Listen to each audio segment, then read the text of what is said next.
Hey there, comic book fans. I'm John Anderson. I just watched episode 12 of Supergirl, and it was pretty good. Keep in mind, I'm going to be going through key plot points from the episode, so if you haven't seen it yet, here is your spoiler warning.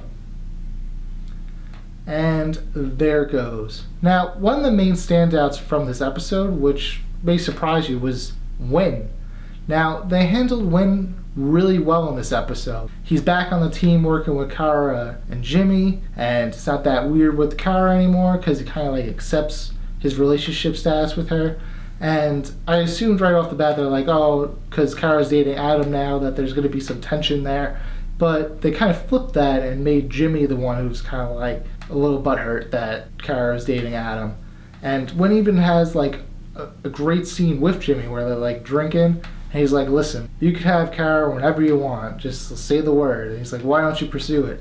And then Jimmy's like making excuses. Well, he's like, well, I'm with Lucy. And he's like, listen, it's not anything personal, but like, you don't have to be with her because you clearly have strong feelings for Kara. And he's just like, oh, I don't know. And that was one of the downers from this episode, that Jimmy's kind of like a pushover because he like confesses his love to Kara. So we know he clearly feels strongly for her, but he still wants to date Lucy for some reason, even though they've had a rocky relationship. I don't know. I just feel like they have to focus on the Lucy and Jimmy relationship. Like, they gotta sell me on that, because right now Jimmy's just looking like a little girl. I just can't decide.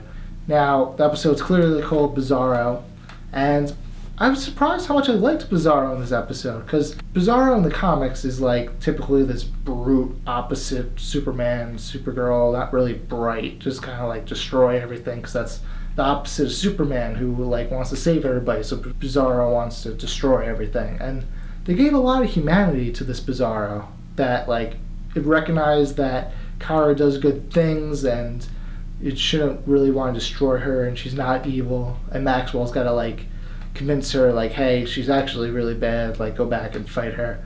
And we get a great scene at the end when Bizarro's captured, and kind of like you feel sympathy for this creature that's clearly been mutated and has kind of those comic booky features where it's like, I can't complete sentence because I'm Bizarro. And I was like, yeah, there's the comic book stuff, but like at the same time, I bought into it. I was like, damn, it's like messed up, but it didn't lose its intelligence. Like, you still feel the sympathy and the plight that this character had as they kind of put it under. But the best part of the episode is definitely when Kara and Adam are on their date and Bizarro swoops her up out of nowhere. And I was like, whoa, that did not see that coming at all. And the whole relationship with Adam and Kara, like I bought into it, felt their chemistry.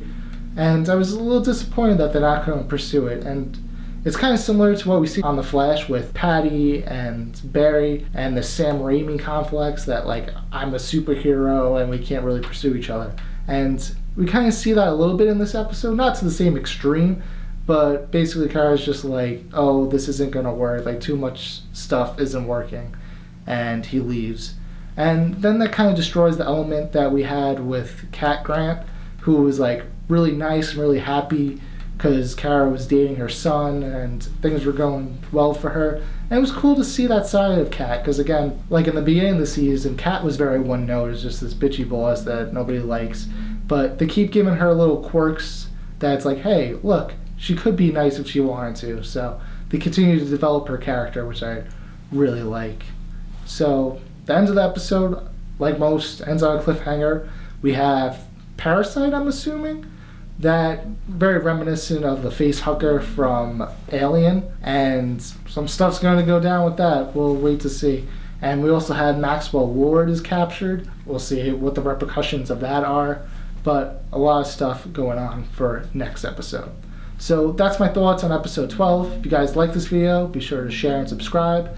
Follow me on Facebook at John Ryan Anderson, or on Instagram at GodStageFright. And remember guys, as always, comics do deserve a second look.